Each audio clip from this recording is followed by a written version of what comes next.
Hello Pisces, thank you for joining me for your weekly forecast for week commencing the 9th of April. Your resources and money continue to require a careful touch. Being assured about this part of life is going to give you extra confidence. Mercury, the planet of communication, is tracking backwards through to the end of this week. It's possible that some money that you're waiting for may be delayed, or you could encounter someone with a very different value system to yourself.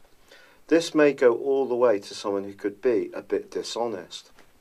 The reason for this is that Saturn is squaring with Mercury. Saturn is about restrictions and is in the sector of ideals and also friendship, but also Pluto's here too and squaring with the Sun.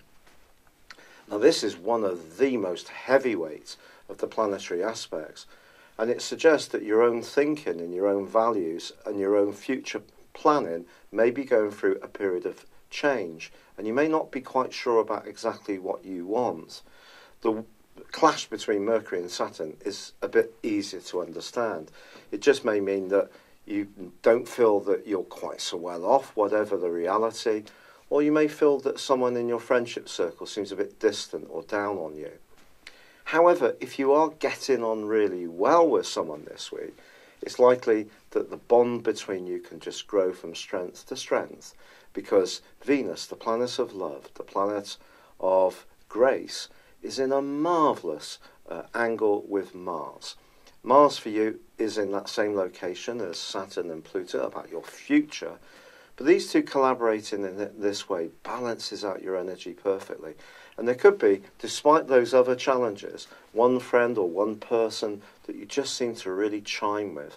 And with Neptune, your co-ruler, also sparkling beautifully in and angling up well to both of these planets, there can be some delightful conversations. If you enjoy the arts or some kind of shared interest, this can just draw you further closer together. Now, Jupiter is also forging a fantastic angle to Pluto still. Now, Jupiter may be tracking backwards, but it is in a part of your scope to do with adventurism and opening up your world, whether it's through your mind or through physical movement or travel.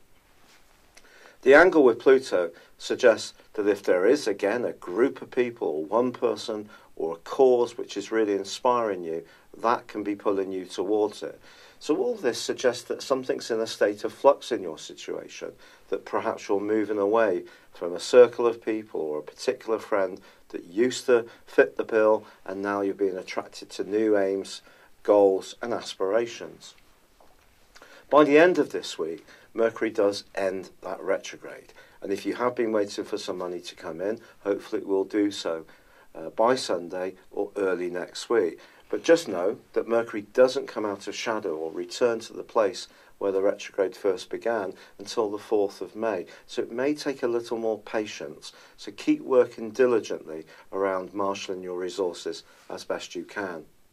Also, there's another big piece of news to tell you about, which is going to occur on the second day of next week, and that is that Chiron, the planet of healing, is going to be moving out of your sign and into the sign of Aries. But I'll tell you more about that then, because that really is an exciting development as far as improving your income is concerned. It's been a real pleasure being with you. Thank you for joining me. Good luck and goodbye for now. Thank you for joining me. If you'd like to know more, please visit my website at www.patrickarundell.com or download my free app in iOS, Google or Facebook at www.horoscope-ace.com. Thanks and goodbye.